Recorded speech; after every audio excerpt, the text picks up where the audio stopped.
Hi, everyone. I'm Lorianne. I am the host of Bleep Bulimia, and thank you for listening. And today, I'm really pleased to be back online again and with my guest, Tricia. Can you say Parido. your last name? Parido. Parido. That's beautiful. International Master Addiction Specialist in Eating Disorders, Disordered Eating, and Recovery Fitness and Nutritional, and so much more. Also an author. I mean, I'm sorry, there's just so much about you that is wonderful. And I'm so glad to have you here today. So we're going to start off with, how did you get into this? Wow. Okay. Well, that's a really big loaded question. My story, or my journey started at the age of 4. Um, and just really expanded from there.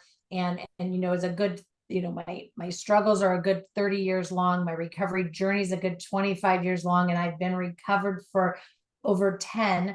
And when I say recovered, I mean fully, because not everything was ready to recover at the same time. So, but I think I was, born with control needs and perfectionism. At 4, I was reading, writing, doing arithmetic, playing chess. By 5.5, I was playing classical piano. And by 7, I was competitively swimming. And in that, there was a ton of great things that were happening in my life, but there was also a lot of, struggle and turmoil and trauma. My first sexual assault was at the age of 4. At the age of 4, I witnessed my dad be struck by lightning.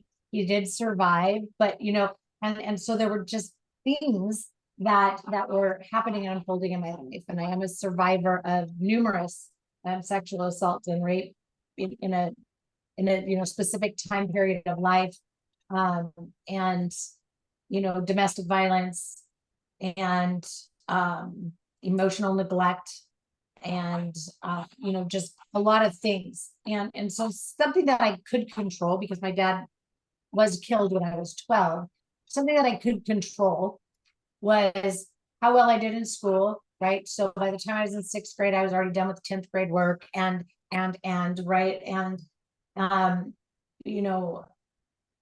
I could control what I put in my body. I could control the size of my waistline, and being a competitive swimmer made it really easy, right? To overeat, but then, work it off, and, all of these things. And, then I was given a rare blood type that generally speaking just promotes it attacking itself. So I'm a double negative. And so my body started attacking itself at a young age. And so my biological clock went off at 16. So at 16, it was time for me to have the one and only child that I would ever be able to conceive. Although I do have 5 children, I only conceived 1, and lost a few after that. And so I've been a parent since I was 17 years old, and I love every minute of it.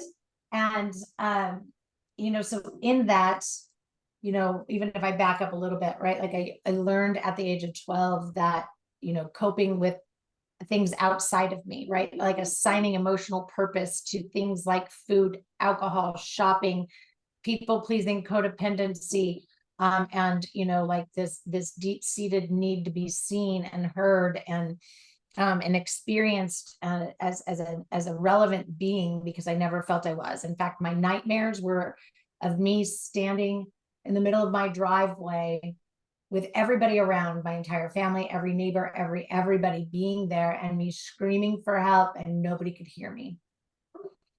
And this dream was in my life from probably the age of 6 until I met my spouse at 26. Right. And that took some time to go away, but he really did allow me to experience what unconditional positive regard is, and can be.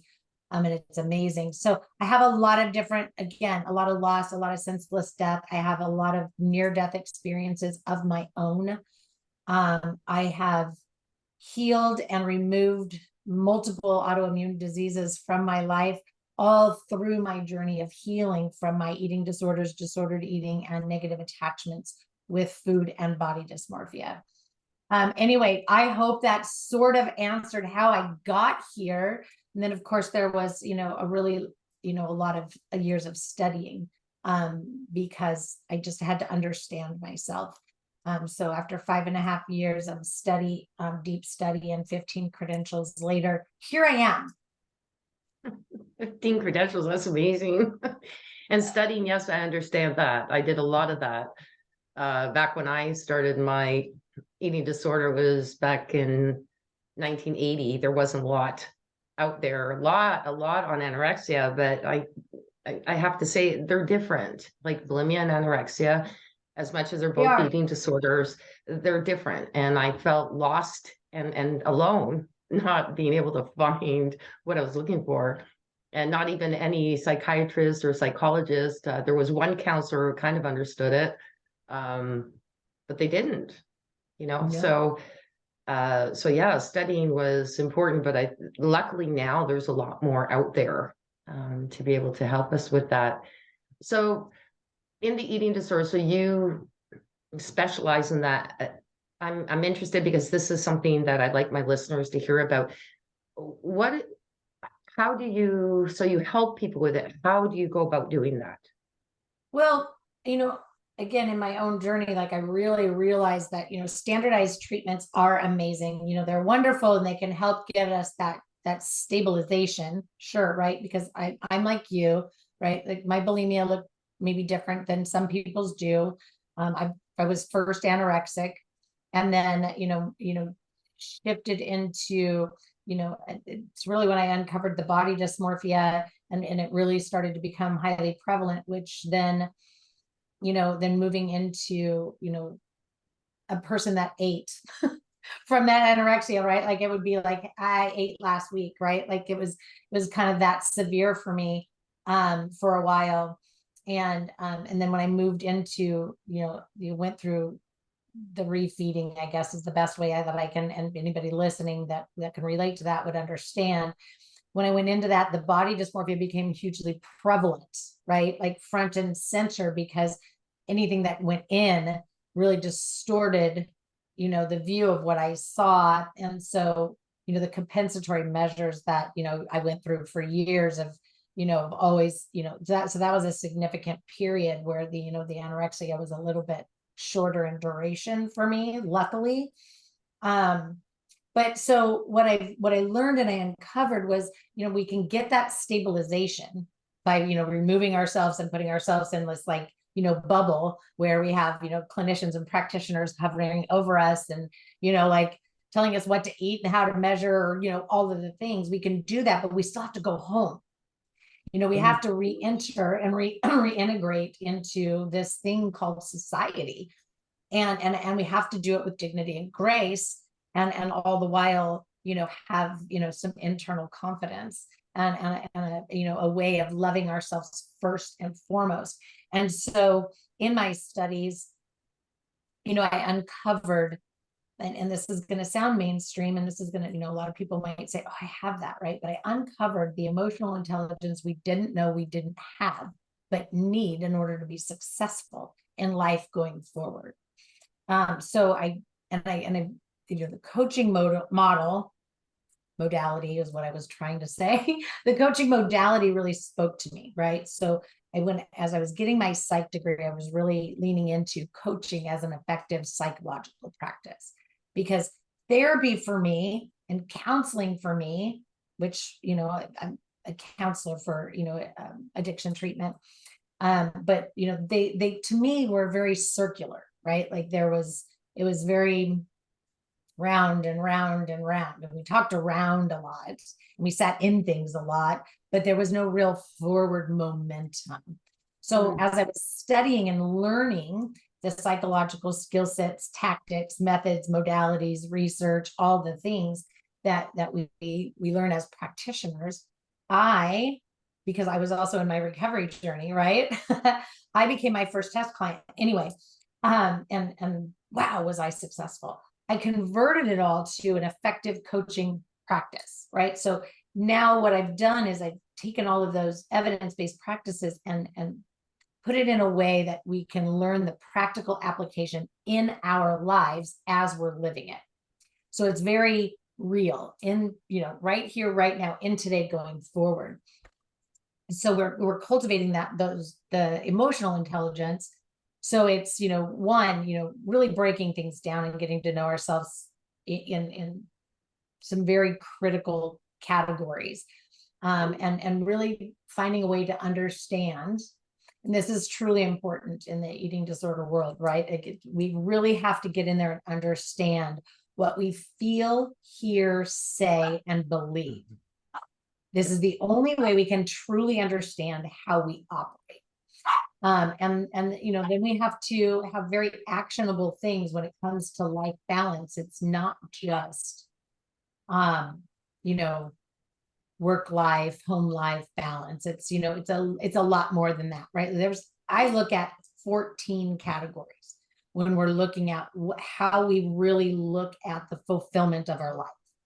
And we also have to remove that comparison where it's, we're looking at and comparing ourselves to other people. So what goes into my spirituality bucket isn't what goes into your spirituality bucket, and same for recreation, development, etc. And we also have to know how to get centered and grounded in any moment. Because I'm telling you what, when we're at the grocery store, like, it can be super derailing. And when we're at the check stand, the last thing we can do is sit down and go into meditation or drop into a downward dog. Like, we cannot rely on things outside of us to get centered, grounded, to bring us peace, joy, comfort, relief, whatever it is that we need in that moment. It's got to be here. It's got to be a go-to thing that we can visualize, that we can say to ourselves. So I teach the practical application of that. So we have those now things, right?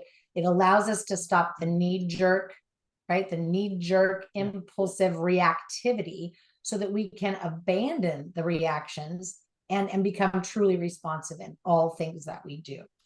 And in order for that to happen, we have to really look at that external locus of control. And that's that reliance on things outside of us.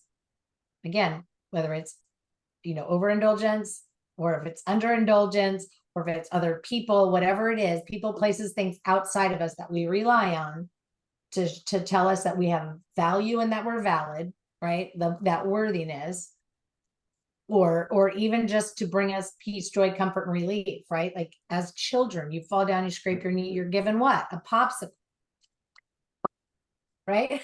Yeah, and mommy helps you with your knee, and you're getting the love and attention, and and we're all born in that position, but we're supposed to move out of it. And we do, to some degree. We get into that autonomy to choose who we want to be as a being, etc. But we don't ever truly learn, especially our generation didn't, right? How not to just sweep things under the rug and rely on the clothes that we wear, or the way that we look physically, and the praise that we receive, etc. Right? We have to remove that. We have to truly get into this space of internal love, right? Like internal, locus of control.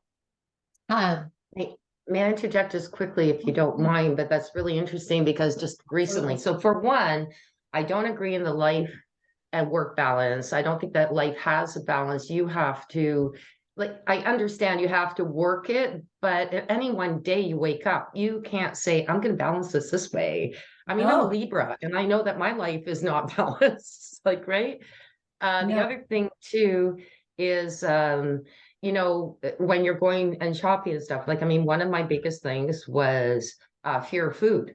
I don't have that anymore. So removing the fear of food, but that took time to also remove the fear of how people are thinking about me, the fear about how I'm perceived by other people, again, same type of thing, the fear of not being loved.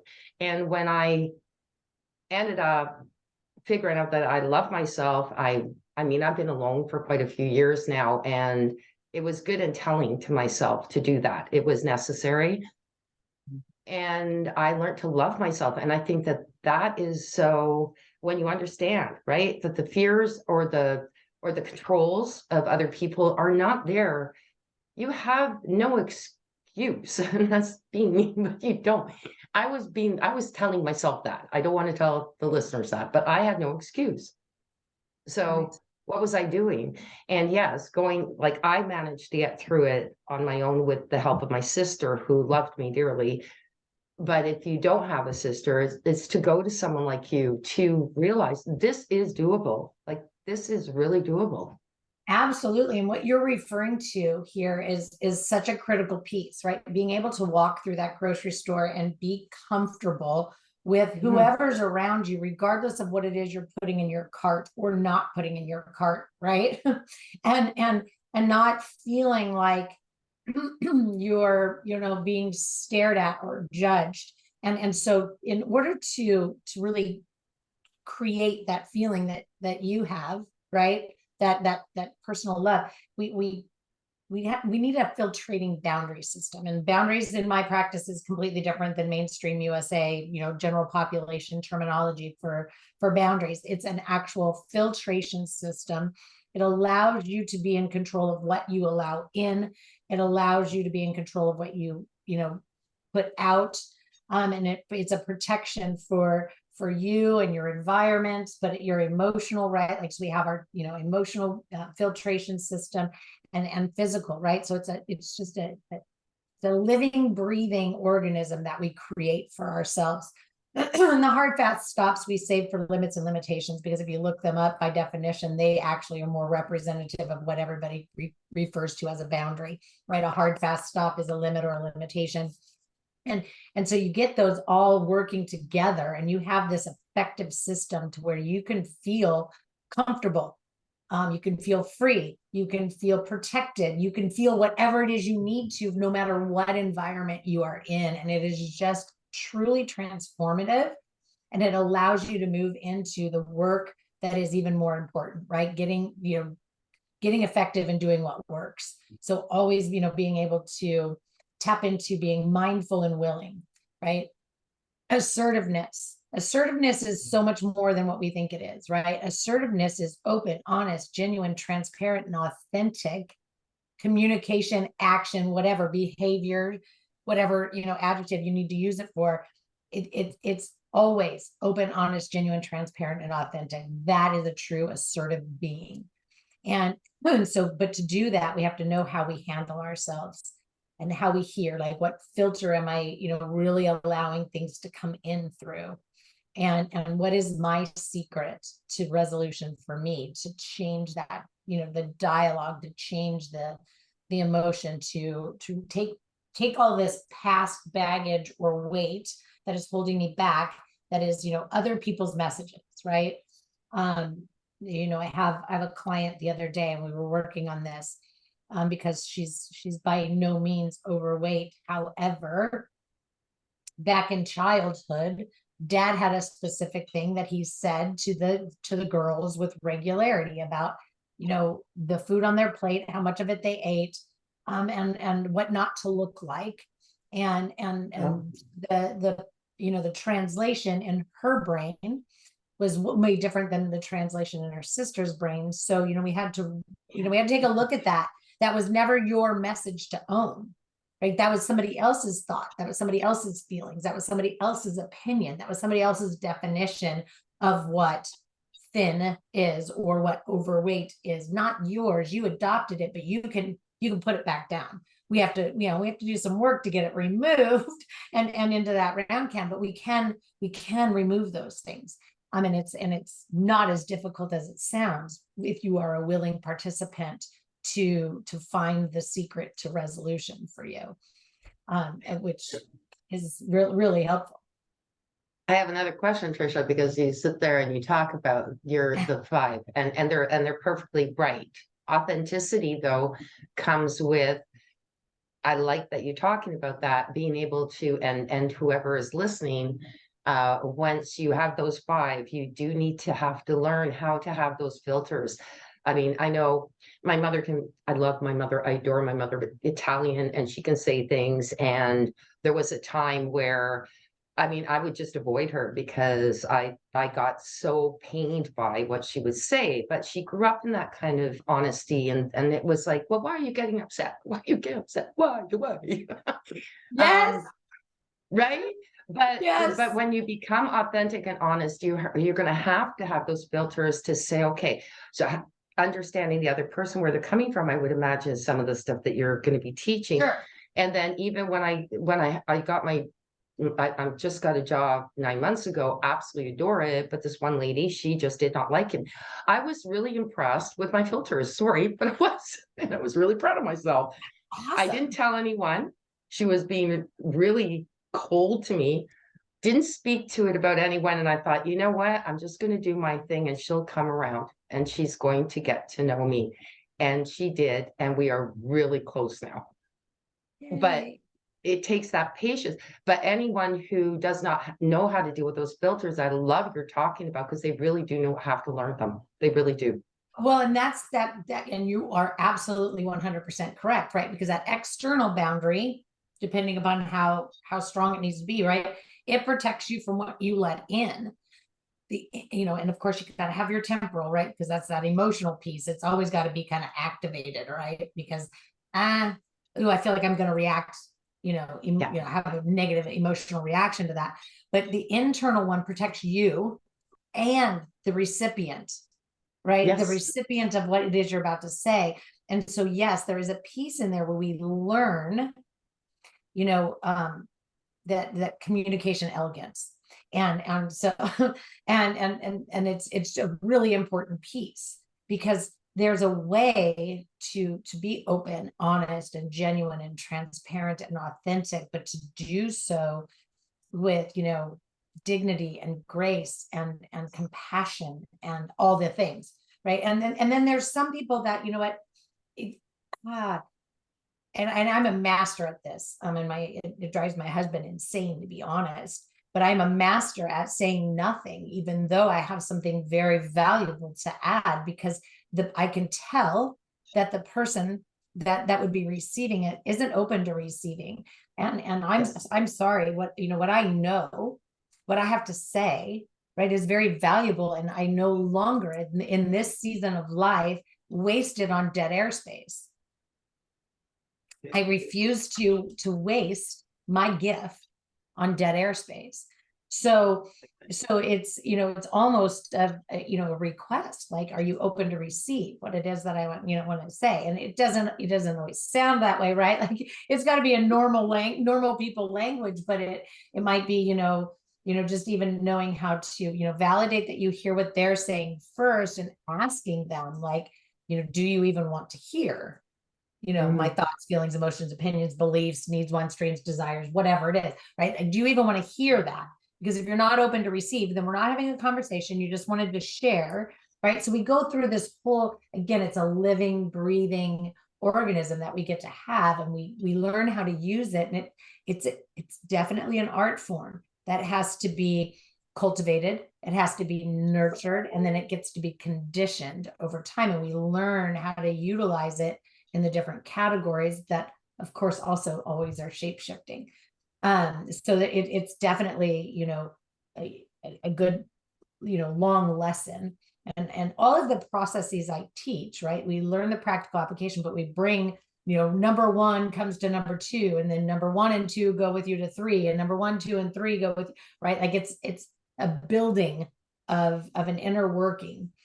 That allows you to, again, control your moments, have the ability to face being distressed, how to truly engage in effective distraction, because obviously our coping skills in distressful situations aren't necessarily they haven't been serving us. We've got to learn, like, effective, productive, proactive,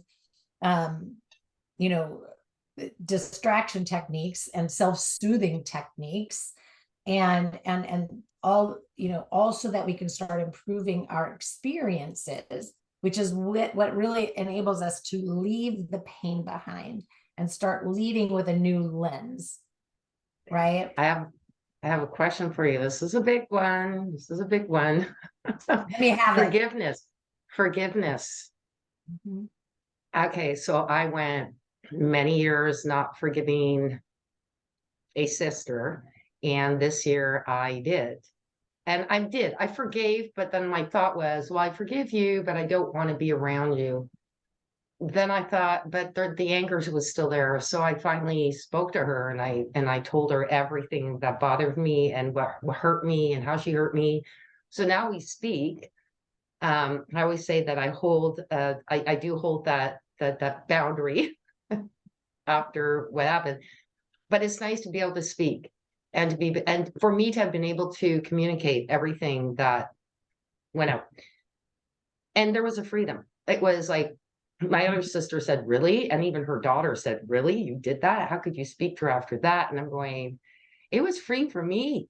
It was like, it was actually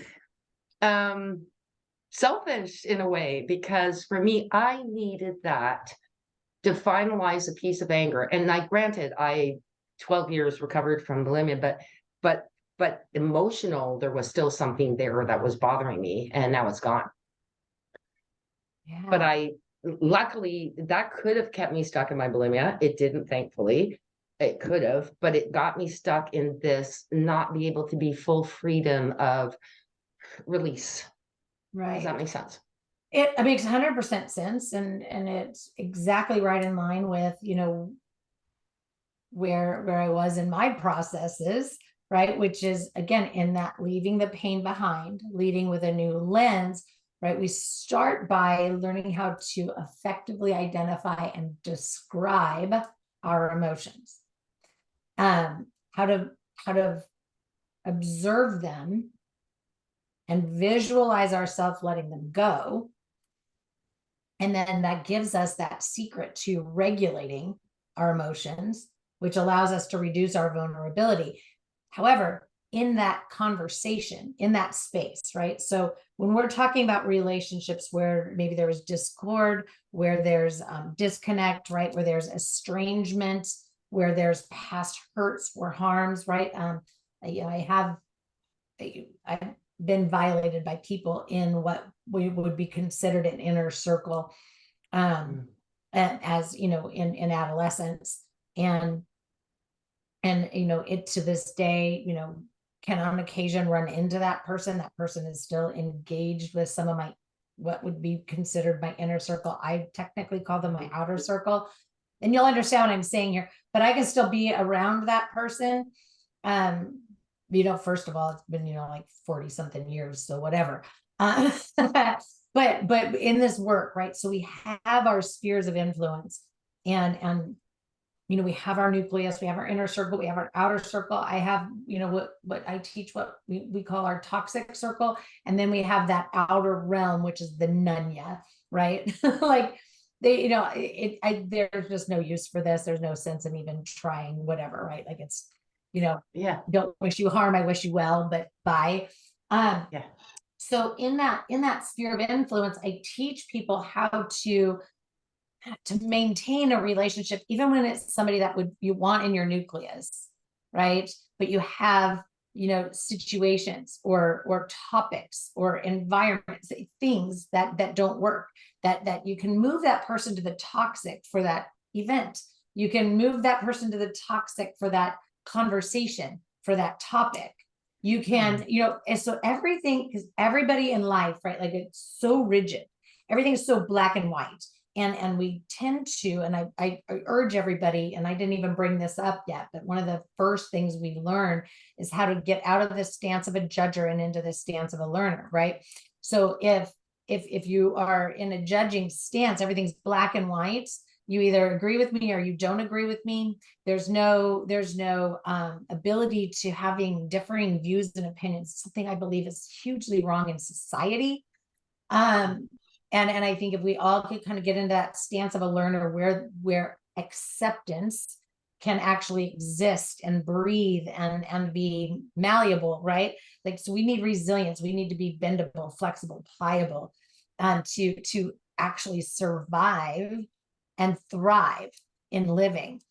And so, I mean, that means when you're driving down the freeway, if somebody's tailgating you, instead of doing a me, right? I'm German, Irish, Scottish, Sicilian, right? Taurus, born, Pesca, Gemini. Oh, whoa. Born and raised in Southern California, driving on the LA freeways, right? So if somebody would be tailgating me, my first MO was slam on the brakes, right? Yeah.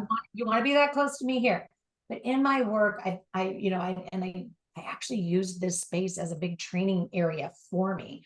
But I learned how to look at that and say, you know what, this person that is, on my rear end, right? Like, I don't know them. Yeah, sure. They could have stayed up late partying, could be running late for their, meeting and, whatever it is, right? They could really be a jack, what, right?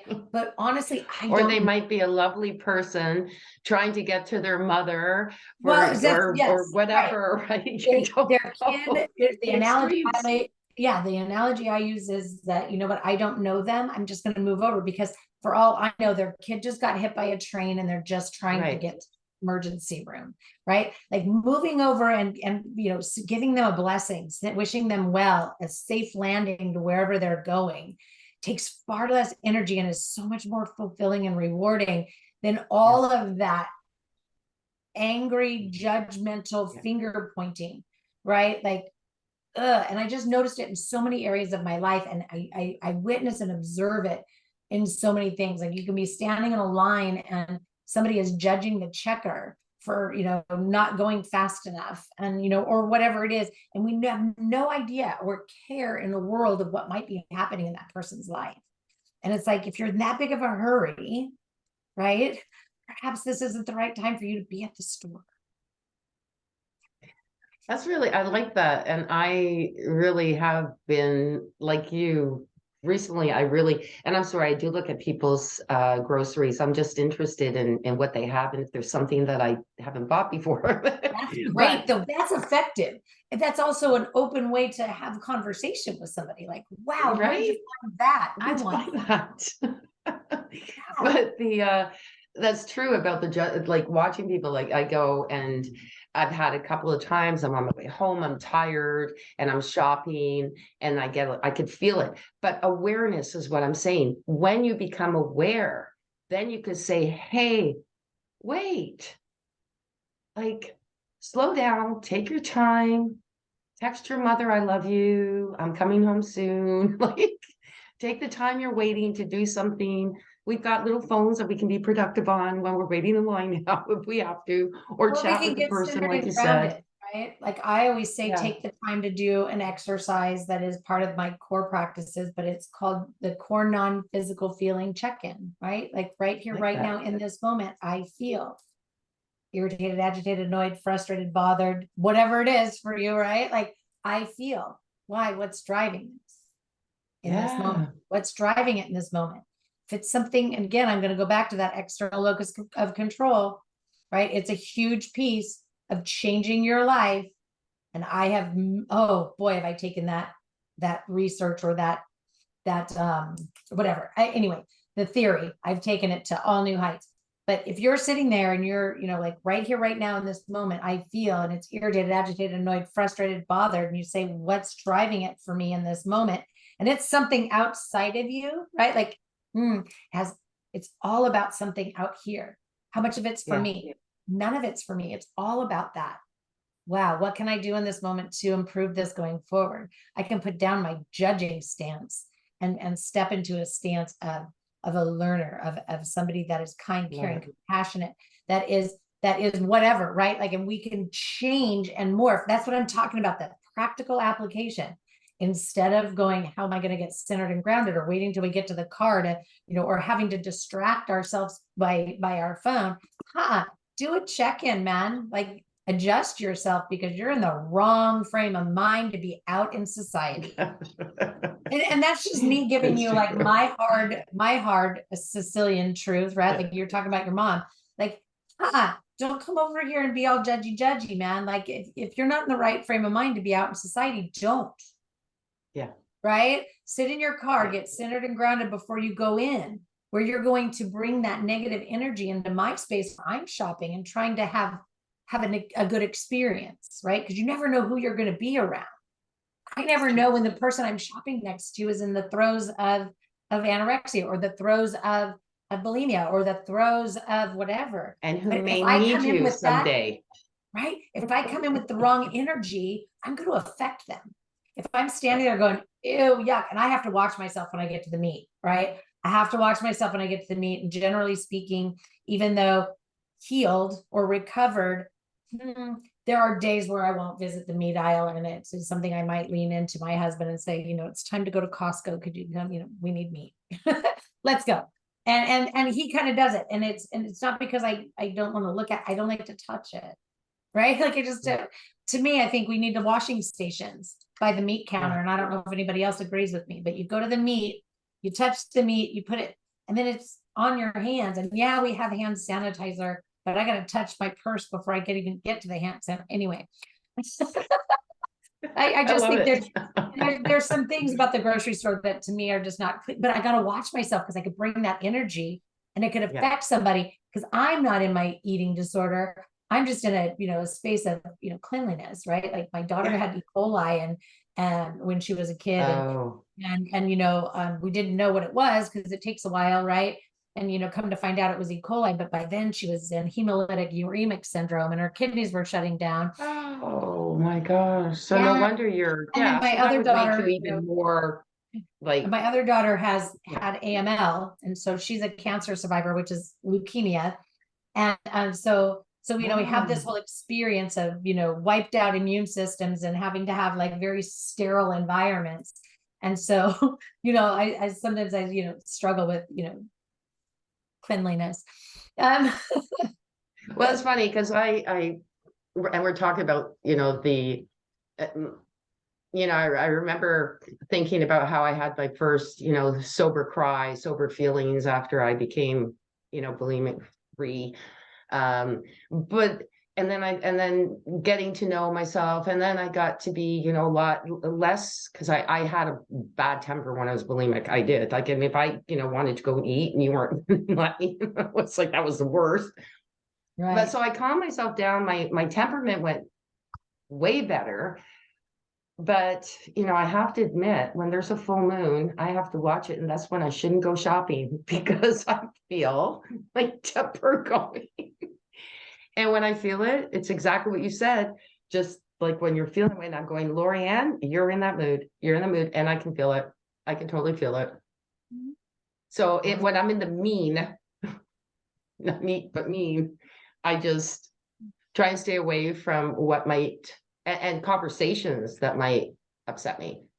I can control probably 80% of them, but there's 20% of that little me that's got that little full moon feistiness. Yeah. But you can always control how you allow it to permeate inside.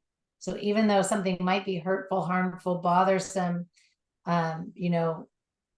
we have that ability to not be reactive. We have the ability to say, no, you know what, I'm going to just sit with this, right? Because until I can formulate a response that allows me to show up the way I want to see myself, experiencing living, the way that I can, when I can experience my environment, the way that I decide, right? The way that I desire. And not until I can show up the way that I want to be received by my environment, right? Which has to be in line with how I want to see myself experiencing living. Until I can do that, I got to sit with this. It's about learning how to sit in and move through the uncomfortable without getting stuck, ruminating, wallowing, languishing, but also without lashing out or, trying to pull somebody else into what belongs to you. Yeah. Right. Awareness again. So I love this conversation. Thank you so much, but I don't want to let you go before you can tell us. I know that you have, you're an author. So if you can tell us a little bit about that and where our listeners can find you, Tricia. Yeah. Last year I co-authored a book with a bunch of, cohorts, right? It's the No Problem Parenting book. And because I believe that, especially for those of us that are already on a recovery journey or already recovered, right? I think that it is extremely important that we take a moment, take a beat to evaluate and look at how we're leading by example.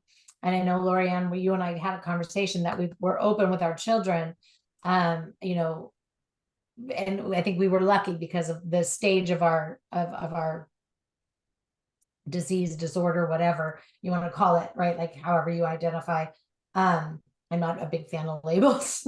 But, I think we were in the right space when it came to our daughters. I know that there was a period there that that maybe I did them a little bit of a disservice, but there was plenty of time in my recovery journey to invite them in so that they could heal alongside of me where some of that, anyway, we've got to lead by better example. We've got to help our daughters and sons. And please don't lose sight of the male adolescents, especially organized sports, etc. Right? Like this is highly, highly, highly prevalent. I'm saying this to you as a grandmother of 5 children. I have 5 children and 5 grandchildren. I'm Wow. saying this, between and I have equal parts boys and girls, between the kids and the boys, and they all have we've got to lead by better example. We've got to be out loud. It's no longer okay for us to sweep things under the rug and say, like, I'm dealing with it in therapy.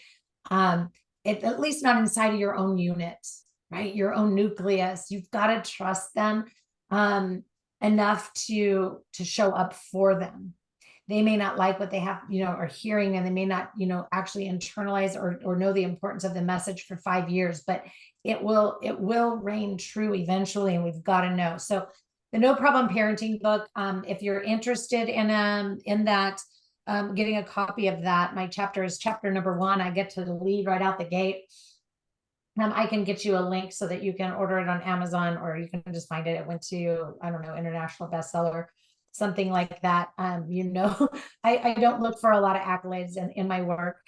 So to me, it's just, I'm super passionate about helping people, find the freedom that I have found in my life. And I know for the last 10 years, everybody that has come to me well over a 95% life satisfaction rate. When it comes to, really having that ability to do that self-exploration, go through the training and being coachable, and getting that esteem building momentum going, so that we can get into some consistency and reconditioning, of more effective ways of being. Anyway, you can always just find me, right? My name's at the bottom of the screen. If you're listening, well, okay. But, you can just Google Tricia Parido, and well, there I'll be. Or my website is Turning Leaves, LEAVES, recovery.com. And you can book a personal conversation with me, complimentary, no charge. I love chatting. That's beautiful. And thank you for having a passion for helping people. I love that this podcast sends out the word to people, and tells them also that, you're not alone. And that there's definitely help out there, and find the right one, because it needs the right one to work. And I'm so pleased to have had you here, Tricia. Thank you so, so much for being here today. Thank you so much. It was a true blessing. Absolutely. Take care. You as well.